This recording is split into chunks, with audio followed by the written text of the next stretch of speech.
আমি দেখেছি football international leagues হোক, আমরা সব কিছু জানি কীরকম করে কি হয়। ইন্ডিয়ান লিগস কতগুলো ডিভিশন হয় সেটাও আমরা খুব বেশি জানি না, এবং যেহেতু জানি না আমরা হয়তো জিজ্ঞেস করতে লজ্জা পাই যে এই সেটা জিজ্ঞেস করব, কিন্তু ওই জিজ্ঞেসটা না করলে আমরা জানবই না। তো আমাকে বল, মেয়েদের ফুটবল আমরা যদি দেখতে চাই কোথায় দেখব?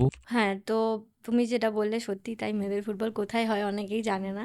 তো যেটা IWL হয় সেটা হচ্ছে ইন্ডিয়ান ফুটবল, যে পেজটা আছে ইউটিউবে সেই পেজ থেকে লাইভ হয়। আচ্ছা, আর আমাদের যে CFL আছে সেটা IF-এর পেজ থেকেও লাইভ হয়, মানে ইউটিউবে।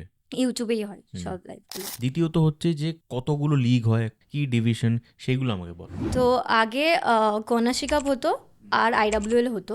2-3 বছর হচ্ছে যে IWL 2ও স্টার্ট হয়েছে, আর কন্যাশ্রী কাপেরও একটা সেকেন্ড ডিভিশন স্টার্ট হয়েছে। আচ্ছা। তো মোটামুটি এখন আমাদের কলকাতায় 2টো লিগ হয়, আর পুরো অল ইন্ডিয়াতে 2টো টুর্নামেন্ট, একটা IWL একটা IWL 2।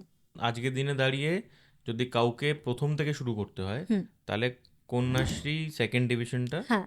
ওইখান থেকে কন্যাশ্রী, তারপর IWL 2, হ্যাঁ, তারপর IWL। হ্যাঁ। আচ্ছা।